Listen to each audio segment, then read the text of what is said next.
Hello, everyone, and welcome to the Literacy View Valentine's Day special. Woo! We did this last year, and it was a huge success. Quotes we love. So we want to know, what is your literacy love? What do you remember from our episodes this past year that really stand out? Words that you love. Judy and I have lots of them to talk about, but we want to hear from you. So we each came up with our own literacy love language. And, we will stop if anybody wants to chime in. We're This open is just to the that. beginning, Faith, right? It could be it's love week. So all week we'll be continuing having these conversations. You can go on our YouTube channel. You could see our playlists now that we have. So, Faith, as usual, she gave me a little bit of homework. So I went and I did my homework, and we're going to have a really good time. Faith, are you wearing your merch tonight? I'm not. I'm wearing red for Valentine's Day. That's very nice. I think you told me to do my homework and wear merch. So here's my merch, Faith. Are you proud of me this time? I'm very proud of you. Faith usually gets up and does a little shimmy. I'm not doing that. You can do that. Come on. It's Valentine's Day. Not today. All right. Let's get this party started. All right. And just everybody remember, the chat is open. It's already open. People are hopping on. The chat is open. Put your comments in. Think about what things you love this year that people said, and let's do it. All right, Judy. Do you want to get started or shall I? No, Faith. I need to look at my notes. I did my homework. I have everything organized. You look ready to rumble. All right, I'm ready to rumble. So, one episode, and I have to say, it was really hard. It was hard, right? This would be easy because, all right, everything's there, but we had so many great guests and so many excellent conversations. It was really tough. And I'm sure that I missed some along the way. But one episode that really stood out to me was with Dr. Richard Gentry. And I have to say, I just love him. He's adorable. I'm crushing on Richard right now. So really, yes, Faith, do you know what episode number it is or no? So it is episode 118. All right. So for people, why is spelling important? I'm going to put that in the chat now. All right, and we could just, if afterwards we could always let people know the actual episodes. But that was episode 118, and he just made so much sense. And he was talking about, just to put it in context before I pull out the nugget, was that we should have a spelling curriculum. And a lot of times we have a phonics curriculum and then the spelling is taken from there. But he explicitly talked about the importance of a spelling curriculum. And I do think it's important because we know that spelling is a way to really map those sounds. It really embeds words for automaticity. So here's the quote that I pulled out. I love it. And he said, at the end of first grade, a kid should have at least 300 brain words, or words they recognize and spell automatically. And I taught first grade. Wait, say that, Faith, say that to me again. I'm going to say it again. At the end of first grade, a kid should have at least 300 brain words. And brain words are those words that you can recognize automatically and spell automatically. So when they want to write, they could get those words down easily. And, I thought that was really interesting because as someone who taught first grade, I never thought about it that way. It really made me think that these words are building from kindergarten And it isn't unreasonable to expect at the end of first grade, if a phonics curriculum is doing its job and we have a spelling sequence that makes sense, that from the beginning of kindergarten till the end of first grade, they should have at least 300 of these brain words that they could read and spell. And I thought that was really an interesting way to look at it. Because a lot of times we're so interested in the decoding, but the fluency, getting those words read and being able to spell them quickly is really something I thought was an important point. And I just loved him. He was just such a gentleman, such a nice man. That's interesting that you say that, because when you think about many first graders, Faith, and your experience, were most of them able to write 300 words, you think? Be honest. Automatically, I would say there were some, but I can't take credit for it. And Why what not? I mean by that is, when I taught first grade, I did not have an explicit phonics program. So I was teaching the way I was taught, through, a whole language approach. And so, there were kids who probably came into me already reading, or those that didn't have any problems. But I don't think I was getting most of my students up and reading automatically and spelling automatically at least 300 words. I don't know. I don't even remember. It was a while ago. But it did really make me think. What about you? What's your love language? All right. So, Faith, I can't believe it. I was like, oh, I got to give it to other people that came on our show. But I really liked one of the things that you said. It really stood out to me. Can you believe you made the cut? I'm a literacy lover, Judy. Let's not go so far. I mean, Faith and I are spending Valentine's Day together with our significant others. And this is true. Yep. We'll probably be reporting live from the restaurant, and then everybody in the restaurant will be like, who are these two ladies? But yes, Faith, you made the cut.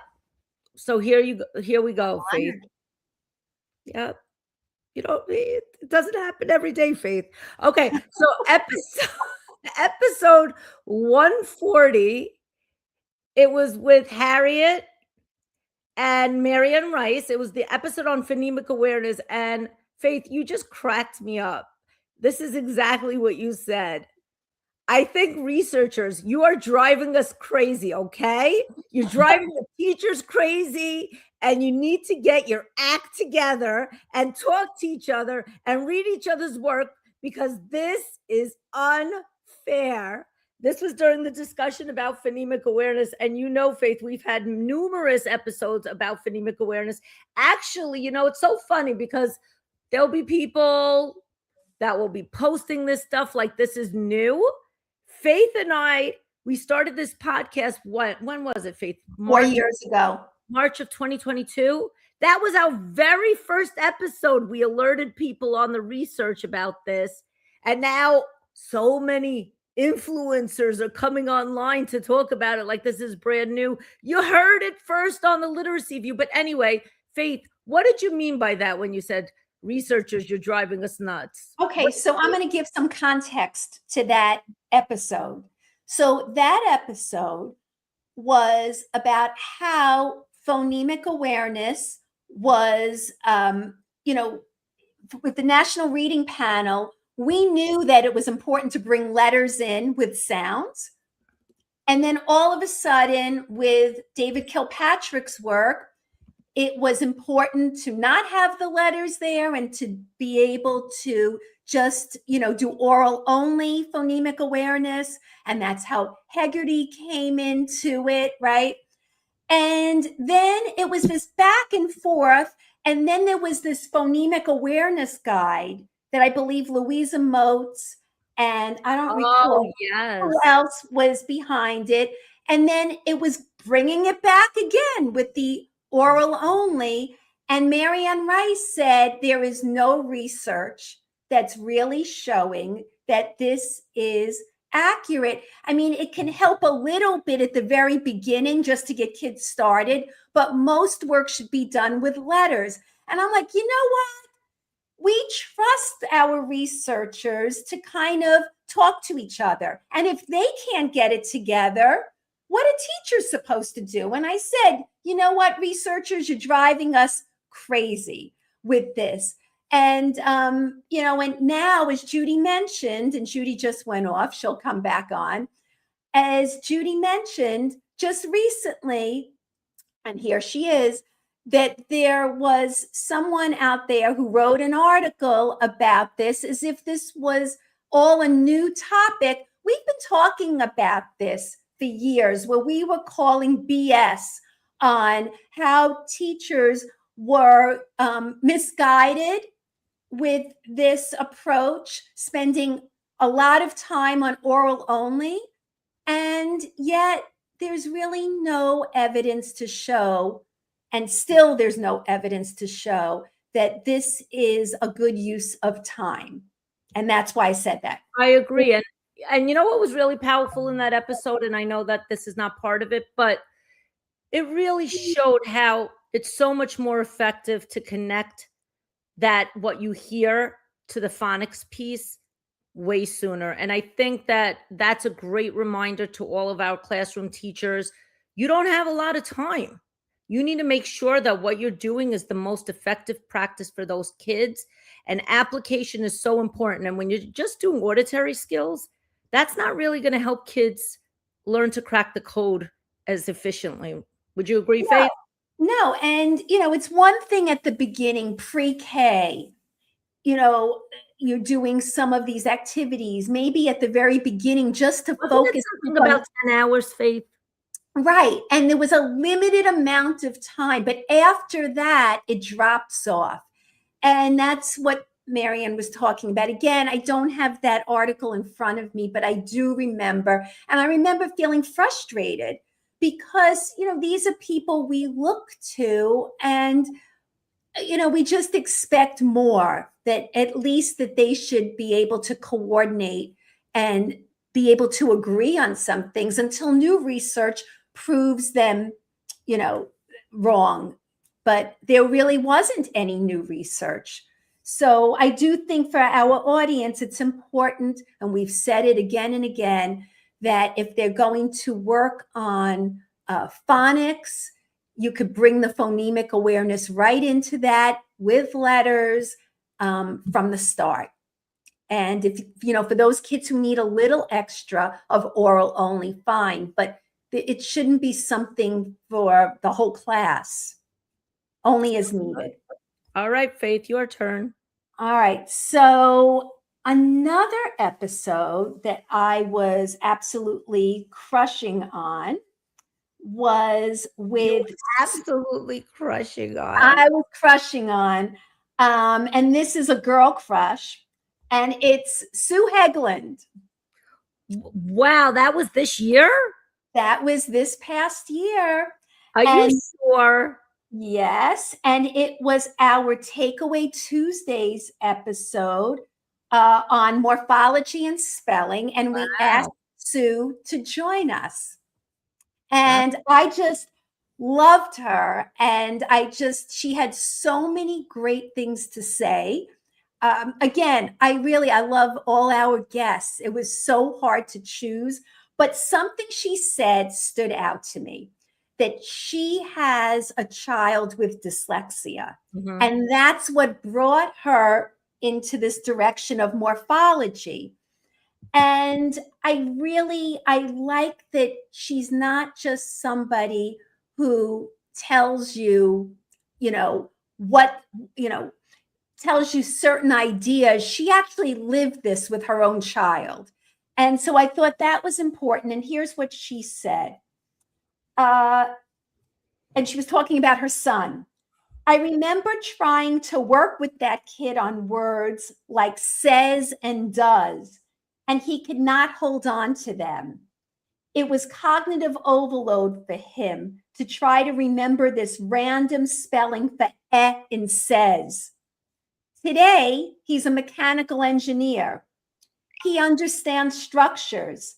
If I could have said to him back then, it was S-A-Y, say, and S, he would have done that. He would have understood the word. So the point is, and she was talking about using those base words like say, right? It's the same spelling structure as day and play, but we don't say says. We change the pronunciation, but the spelling is stable. And that's why morphology is so important, because you could use the meaning to help with the reading and spelling. And she gave examples of this, like be, to be, and have been, right? Using the word be and putting on an ending been. Go and goes. Think of go, put the ES on. Think of the word does, do, add the ES on. And, you know, I think it's so important, especially since we just had an episode on linguistic phonics, that it can take you to a point when it's one-to-one correspondence. But those words that are difficult for kids to spell, if we could bring meaning in and show them the structure, that would really help glue that word in memory, both for reading and spelling. So I was crushing on what Sue said. Look at that. Look at that, Faith. All right. My turn, isn't it? Yeah. All right. Here I go. Oh, all right. So I'm going to give a big shout out to episode 133 with Tiffany Hogan at Big Sky Literacy Summit. She really opened up my eyes to a topic I didn't know that much about at that time.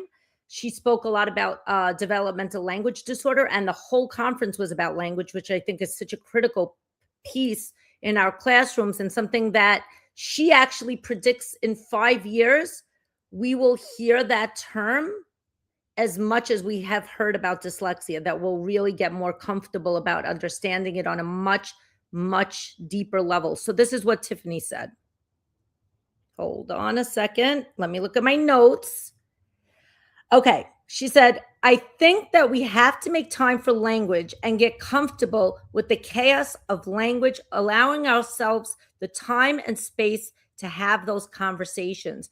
And really, she was emphasizing how important it is to make time for conversations in our classrooms. And I think that because people got so excited about explicit instruction and the brisk pace, that sometimes, I have to say it, we're not giving enough time to have real, authentic conversations in our classrooms and prioritizing that, because we're like, oh, I just have to do this quick. I do, we do, you do. And then independent practice. And kids don't even get time to speak. And please, teachers, make sure that kids have time to speak.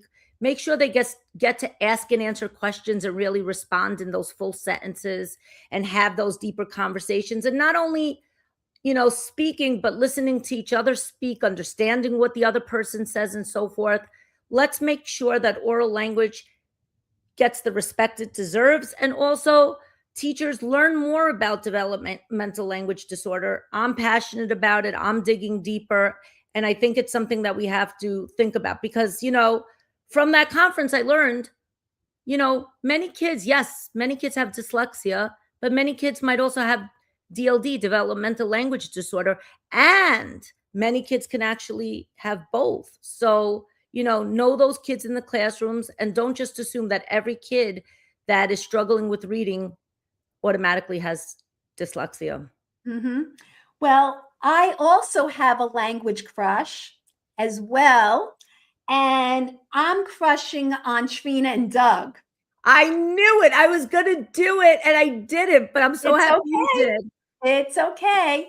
So, again, it's Wait, really I'm happy that you got Trina and Doug. Didn't they get the crown? They got a crown on New Year's. They got crowned for being the now they're getting hearts. Okay, they're getting hearts and crowns. Wow, they're really royalty. Yes. They got rated the top episode of the Literacy View of the year. I think one of the top 5. They were in the top 5. All right, and I loved our conversation. If you remember, well, let me just say the episode was called reading comprehension loses out in the classroom. Language is the real MVP, backed by evidence, right? And so we were talking to Trina and Doug about retelling because they use a retelling assessment. And Trina was talking about the importance of retelling and how retelling hits that side of Scarborough's rope, the language rope, but not just in one area, but like on all the top tier parts of Scarborough's rope. And it was so interesting. And then Doug said something that I'm crushing on. So here it is. I can't take you, Faith. All right. We're just saying, we're just saying that the research evidence has shown that a multi-component contextualized language intervention yields the strongest effect sizes consistently. So if someone is looking to do a language intervention, it's important not to pull out one piece, but you have to look at it holistically. And what's the best way to do that? Retelling, because they are listening and thinking about language, and then they have to give you back that language. And are they including all the points? Are they speaking in full sentences? There's so much you can tell about what a child is getting out of, a passage just by a retelling. And I remember when I first learned how to do dibbles, which is Ames Web, or, it's an assessment. Similar to Canadians, yeah. When I learned how to do dibbles, we were focusing on ORF, oral reading fluency, but we were kind of told like the retelling is optional. And now, all these years later, we're learning, no, the retelling is really important. And so I got so much out of that episode that I think for me, it was different. It was important. I really learned the value of the retelling for assessment, as well as just using it as a teaching tool. So I thought that was pretty cool.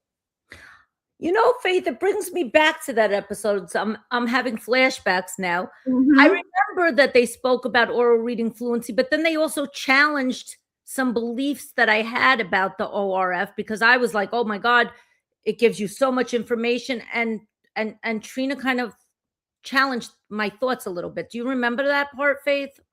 You know what? I remember us having that discussion, but I can't tell you exactly, it's not coming to me. I think she was basically like saying that the oral reading fluency is not necessarily a great predictor of if a kid is going to thrive in comprehension, that it gives you a little bit of information, but that comprehension goes so much deeper.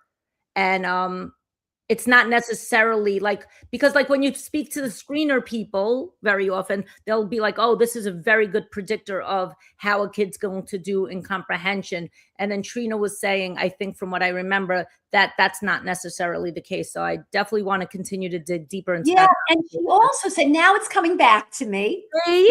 Well, a little bit. She also said, compared to what? I remember her words, compared to what? Like, we're taking this, but we never really looked at it compared to anything else. And Trina and Doug did do that work.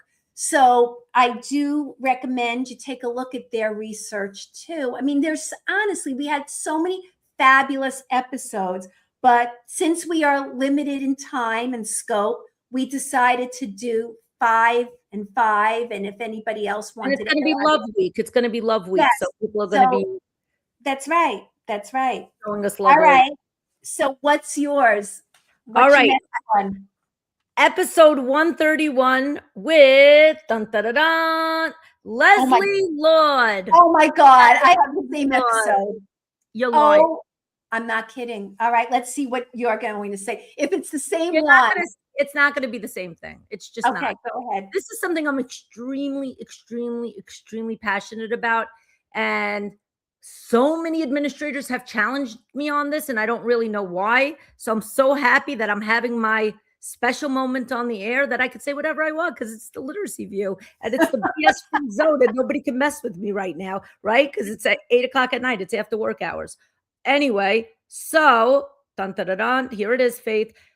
So Leslie, the wonderful Leslie, said planning is absolutely essential. There is no way around it. There are many ways you can plan. You can plan in fluid ways, but you absolutely have to plan. And that goes for kids too. We need to teach our students how to plan before they write. I cannot take it when I see these lessons and people aren't showing kids how to plan. And I also sometimes will see lessons where a teacher will teach something and then they'll give kids that has nothing to do with what they just modeled. And then kids go back to their seats. And then you know what the kids are producing? Faith, guess.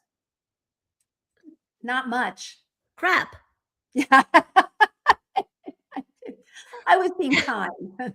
No, it's terrible. And planning is so essential. And, you know, Leslie is really a gem because all those resources on her website, they're free. I go on there all the time. I grab these sheets, but she also teaches kids through the Think SRSD, website and stuff. You could take a blank piece of paper, and if you train kids how to plan, they don't need a graphic organizer. Eventually, they can make their own little thing on their own little paper, whether it be a state assessment or whether they're doing a writing piece in class, where they could plan before they write. And I think executive functioning ties into that. So many people you know what? and humans struggle with executive functioning.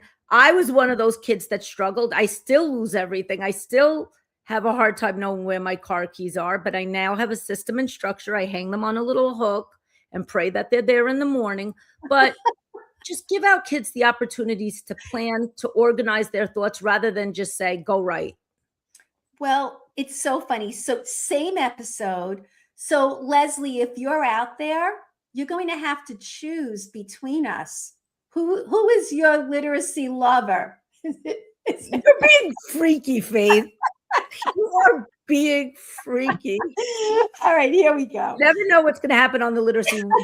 What other podcast gets down and dirty? Love is in the air for Leslie. Okay, so love is in the air. Wait, as long as it's not a quickie. Remember, Faith, when we had an episode, Faith decided to say # quickie, and we got such a quickie on the air that we never called anything a quickie again. But anyway.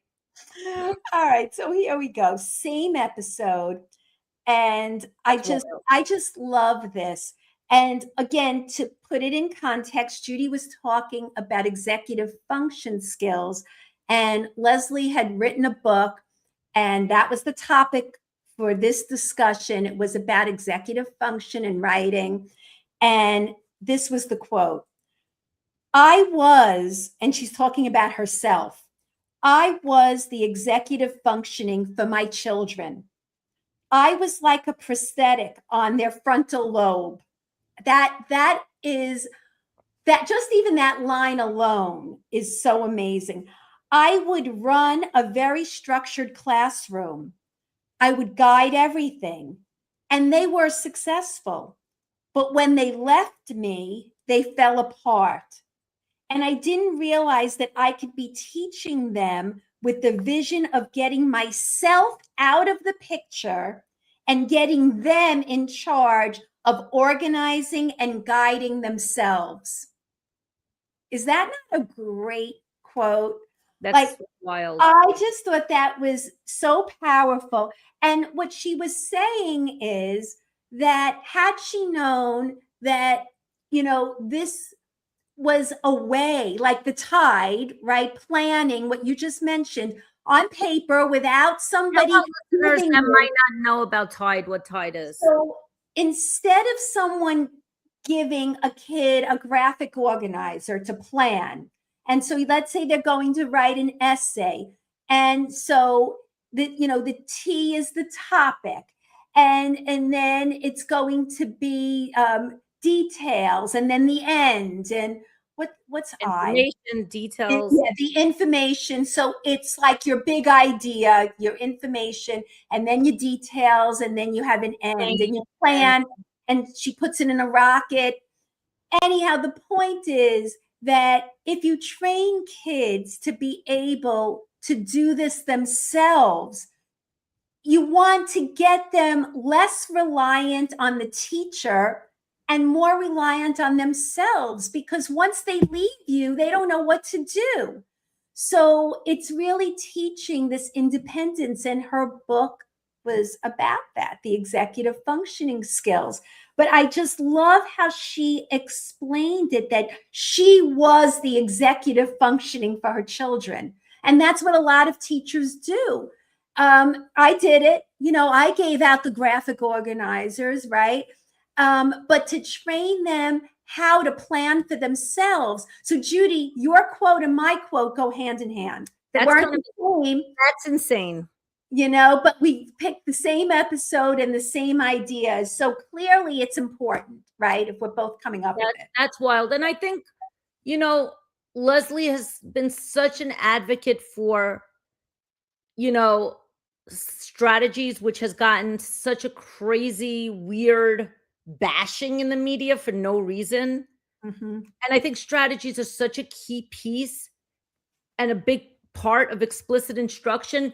But it also ties into, we do these things because we're providing kids with scaffolds until they don't need them anymore. Mm-hmm. And when things become automatic, I think it also ties into what Mark Seidenberg said on the episode that he, popped in on.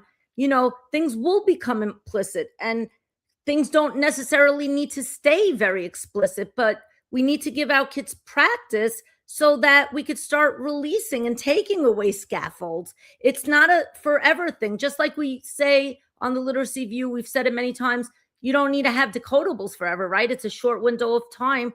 That's the same way with scaffolds. You give kids something for a short window of time, and when they show you they don't need them, you take them away. And, it's funny because I'm like, people in one of my own buildings, they call me the queen of scaffolds. And I'm a 29-year veteran, and I just got feedback that I over scaffold and that I'm holding kids back when I do sentence dictation, that I'm doing too much. And you know what? I took the feedback. Okay. Again, I've said this before. This is why I love you. It's like, you know what? You always will just say, okay, I could do better with that, or there's something to learn, or I'm going to change. You don't get bent out of shape over something like that. I do a little bit. I'm not going to lie. I go home and we're human, right? Right. I'll ruminate about things a little bit, but the point is, so I was doing so much with sentences with kids, and then I released responsibility and let kids do things with a little bit less responsibility. And it's eye-opening because it gave you more data on what kids could actually do without support. And it would let me know, okay, maybe I need to provide more scaffolds, or maybe it is time to let go. Maybe we have been giving kids too many crutches. So I want to thank Leslie, and I want to thank Mark Seidenberg too. Well, it's so funny. Well, don't even go there. Don't even go there. You too? Well, yes. And well, that's all right. What's your next one? All right, here I go. And Paul, I know you're watching, so just write in the chat. Don't text me that you want to write. Just do it. What's that statement, Faith? Take the bull by the horns and do it? I love embarrassing people on the air. It's so fun. Hold on. Hold on, Faith. I'm coming. Dun, dun, dun, dun. I'm rolling down. All right. All right. So episode 155. That was a wild, wild, wild episode. It's basically going viral. Our download numbers are like insane. It was the episode. So it's a funny story. It's a very, very funny story. I have to tell the story, Faith. So we saw an article by Mark Seidenberg. We've tried to contact Mark many times in the past. Maybe we had his wrong email. And we were like, you know what? We tried. We don't know. Maybe he wants to come. Maybe he doesn't want to come. Anyway, I was promoting something. I put Mark's face on it. Some people, I didn't say he's coming, but what did I do, Faith? What did I do? I always push trouble and I don't even remember what I did. It was something he wrote, and then you made your little promotional We're stuff. going to talk about his article, right? We were going to talk about Mark Seidenberg's article, but it was taken as though Mark Seidenberg was going to join us because you put a picture of him up. But then, because there was that misunderstanding, Mark actually came on and joined us. It was amazing. It was hilarious. So for episode 155, you all have to go back and watch it. It's on YouTube. It's on Apple Podcasts. It's on Spotify. There was Faith, peaceful as can be as usual, talking and referencing in the article, value, promise, all her stuff. And then all of a sudden, I'm looking in the chat and you can't make it up. Like the legend is in the chat. I see Mark Seidenberg in the chart and I'm like, oh my God, this is the American dream. Here I am, this little podcaster on the Literacy View. And there's Mark. So anyway, and then Mark is like, well, I don't want to halt the discussion. And Faith keeps talking. I'm like, Faith, I think he wants to come on. So then all of a sudden, I don't even know how, because Faith calls us the tech knots. All of a sudden, Faith keeps talking. I figure out how to get Mark in the room, and Mark is in the room, and it was an amazing discussion. We are so honored, and we were so blessed because he's a researcher, and teachers are desperate, and coaches like us are desperate to talk to the researchers because we're the ones that need to bring this to life in the classroom, and that's the passion that Faith and I have, is bridging research to practice. Anyway, so this was what Mark said. You ready, Faith? And we have some messages coming in the chat, which is awesome. All right. So Mark said a reasonable goal is to try to get kids to the point where they can start learning more with a decreasing amount of explicit instruction. We want our kids to become readers. I thought that was so powerful. Okay, now, same episode. I know this is like so crazy. By the way, Ruth Rosenberg is with us, and she said she was listening to that episode, and when Mark joined, the two of you didn't notice. I was yelling into the void, look at the chat, he joined. It was an amazing episode. Thanks, Ruth, for watching. Anyhow, so same episode, because it really was such a fun episode. I pulled out a quote as well. And he said, and yes, some kids don't need all this instruction, but it won't hurt them if they get a little extra because you're just giving them extra practice with things that are important. And I say, no, no, no. So this is what he's hearing people say. It doesn't hurt. Like, what's the harm of this? But there is. He said, no, no, no. You want to make better use of that time. You need to teach them enough so that they can get off the ground. And then he said, I talk about this like escape velocity. You want to get them to the point where they can start learning from a lot of other kinds of activities and not just this sort of very explicit instruction. And so for those of you who are unsure of what that even means, escape velocity, it's like the idea that with the minimum amount of force, right? Like you can get something going, and once it's going, there's no turning back. It's off and going. And that's how he looks at kids. Like, get them, give them what they need, but then let them go. Once you know that they have this down, they're free to go. And I do think that was so important. And hearing it from him was such a surprise because we didn't plan that episode with Mark coming on. So it was a great surprise, and it was fantastic to have him talk about that. But I have to tell you, I had another one that tied with Mark. Wait, don't go there yet. Wait, let's finish Mark, because Mark, that episode, Faith, how long ago did we record with Mark? How many weeks has it been? weeks. It feels like it was just about a week ago. I don't I know. have not stopped thinking about it since. I know there was so many people that got upset. They get upset or they get confused and you know what? That episode taught me to think deeper. It taught me to also understand that a researcher is not really in the classroom. So, he's responsible about talking about research, but there's still different people that have to make it happen in the classroom. So I'd like to see, though, more researchers in that classroom. I would, and what do you mean? so what I mean Would you is, want to see somebody like Mark Seidenberg get in the classroom? Is that his job, Faith? I think that sometimes they're far removed.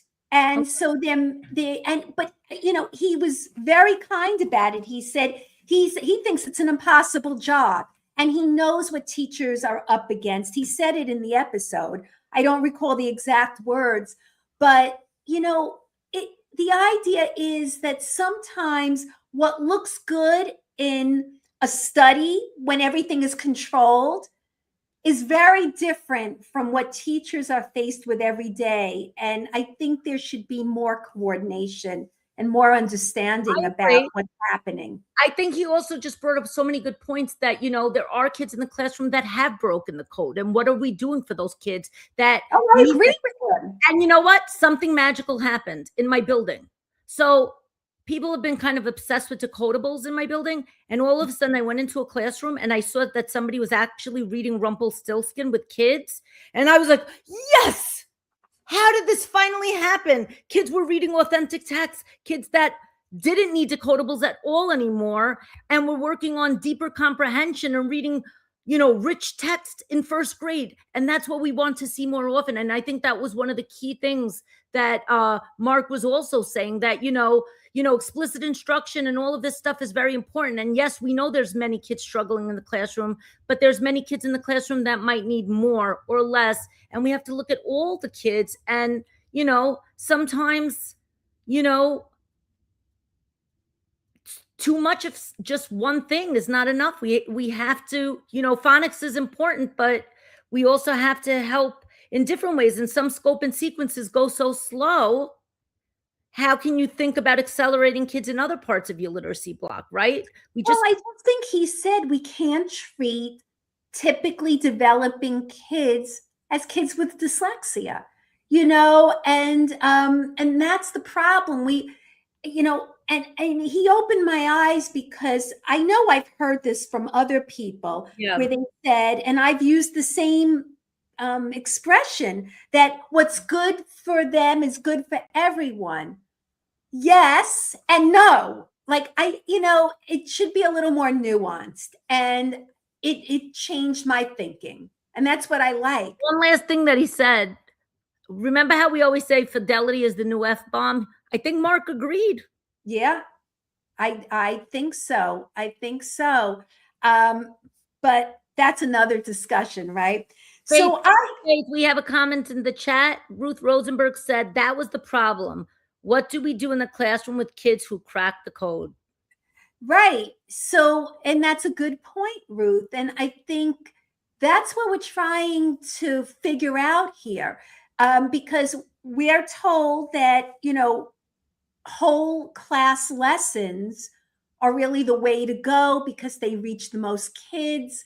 And then we have to think about who we take in small group, and you have to be really intentional about that.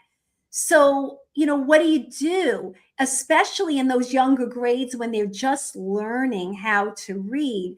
So, I think we have to have more people, and that's what I mean. We have to have more people tuned into what the reality of the classroom is, so that we could do this the right way, so that we have an idea of when to move kids on and what could they be doing and when. It's not an easy answer. That's what we need to find out. I also had, and I know that we went through 5 each, but I had to put this one down. We didn't do 5 yet. I have like 2 more, Faith. We didn't do 5? No. Okay. All right. Well, I had something from Tim Shanahan. So did I. Faith, you can't make this up. Look at me. Look, Oh my wait, goodness.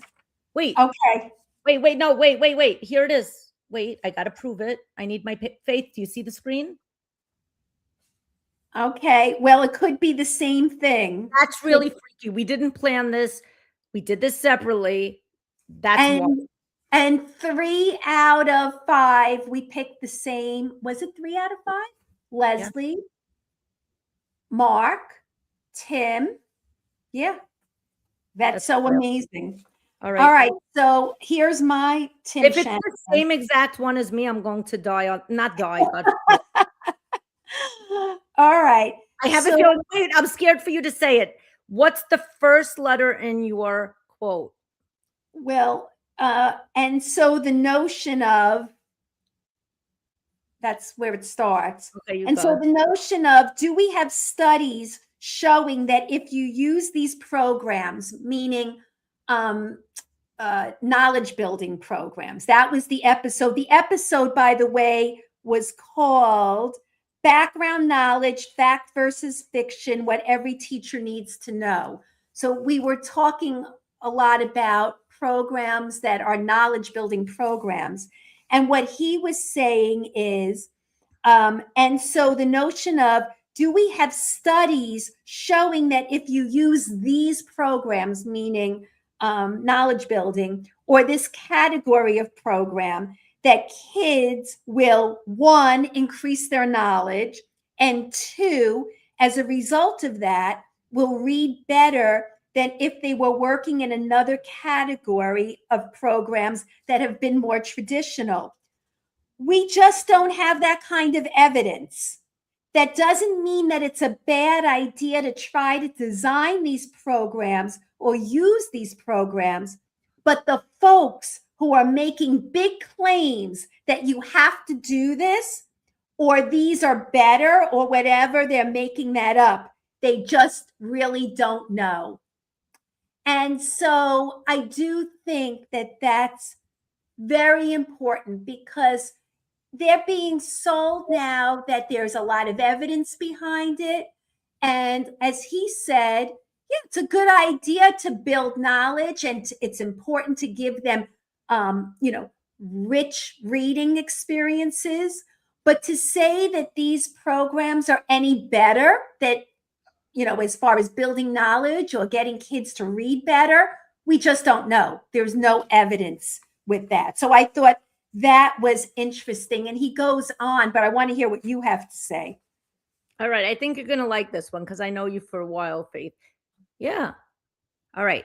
Episode 149 with Timothy Shanahan. And this is what he said. Just saying things louder doesn't make them right. Your opinion is still an opinion.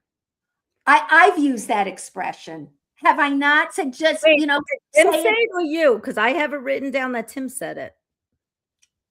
Well, I've said it too, so it doesn't matter. And maybe not in that episode, but I've said, just because you say something often enough and louder doesn't mean it's true. And if he said it, then we definitely agree, because I've used that expression too. Because, with social media, it's becoming very confusing lately, right? There's algorithms, there's people that are sponsored, there's so much going on, and there's influencers, and you can start to believe a false narrative. And also, I think what I've learned is, researchers research, opinions are opinions, and trying to navigate through that is something that we're really passionate about on the Literacy View. It's okay to have your opinion, but there's also research. And what is the research and evidence saying, right? Mm-hmm. I think that's really, really important. Yeah. Yeah. And so, Ruth's on a roll here, man. So she said, so we have to stop saying helpful for all and harmful to none. And yeah, because the harm isn't wasting their time, right? We have to be more respectful of kids' time if they already have some of these skills. Do you have any more to add, Miss Judy? I do. I probably cheated. I guess it's the teacher in me. We like to be ultra prepared. You never know what's going to happen with Faith. Enough, not enough. Episode 152 with Dr. Catherine Garforth. She said, we need to take full advantage of the time, and it ties into what Ruth just said. We need to take full advantage of the time that we have with our students to teach them in the most effective way possible for the most amount of students. Time is precious in those classrooms. We have to be responsive to the data. We have to think about what do those kids need at all times. And I think that what's unfortunate is very often what happens in classrooms is compliance-based. Districts will say, do this, do this, do this, do this, do this. And they're so detached from what kids need. And unless you've sat down with a kid, like Faith and I do pretty often, and a lot of our listeners do too, and seen what it feels like to teach a kid how to read and write, be quiet. I know what you really want to say, but that's what I really want to say, Faith. I'm not gonna, it's not for the air. That could be at the after party for the people that subscribe as a premium member to the YouTube channel, which is a new feature that we have. You could be a premium member. We have some. Want to use her potty mouth for that one, but so interesting. Well, one thing I could say that we did start in this last year of filming is we started to get our researchers and guests to call BS. And right. And I have to say that I absolutely love what we've been doing with having them say what they would call BS on and what they would cheer for. And I have to tell you, this all started with Richard Gentry. I don't know. Really? What are you talking about, Faith? We got kind, sweet Richard to call BS. Let's go back to that episode. I might have to clip it and just here it is. Here it is. And I said, so Richard, you don't have a BS button, but let's call BS on the idea of 20 minutes a week of spelling, right? Because that's what he said, that he said on average, people do just about 20 minutes a week on spelling. And so I said, come on, Richard, say it, BS. And then I said, are you agreeing with that or disagreeing with it? And he said, I'm agreeing with you on calling BS on the practice that they have in these core programs. Absolutely. And from that point on, I think is when we started to say, we have to get our guests to call BS. Well, you know what? We have to honor him then. We have to email him. We have to put a crown or a trophy or something and say thank you to him. That's amazing. And you know, I love that part of the Literacy View. Mark Seidenberg had to say it. 3 pieces of BS. Faith holds everybody accountable. If you come on the Literacy View, you know what's funny? How people will come and they know that's our shtick, and then they'll look surprised that we're doing it to them on the air. It's like the best. You know what I'm going to do? I'm going to do it to you right now, Faith. For the last year, what do you think has been some big BS? 3 things, Faith. Don't put me on the spot after, just because I'm doing it to you. Oh, are you kidding? I should answer your question, but you are not going to do the same. Tonight is my special Valentine. No, we don't play like that. 3 All right. Yes, Faith. No, I don't think so. So let's wrap this up. As Judy said, the whole week we're going to be taking whatever quotes from the last year of episodes. So figure February 2025 until the present. Go back to those episodes, rewatch, pull out a quote, and we will shout out your name, the quote, the episode number, the title of the episode, and you'll see Judy will do her magic with putting it into something very cool for everyone. All right, so we're looking for that. So we're sharing the love, and we hope you enjoyed this. Love is in the air. Enjoy your Valentine's Day. Judy and I are spending it together. with our sweethearts. And maybe you'll see us again this weekend. We'll Maybe see. they will. Faith, should we tell them any of the surprises of special guests that are coming on for March Madness, or should we keep it a surprise? What do you think? I want to keep it a surprise. Awesome.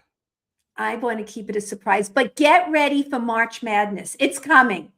And we have some powerhouse episodes that you will definitely be shouting, I love it, I love it, I love it. So I'm sure these quotes will be next year.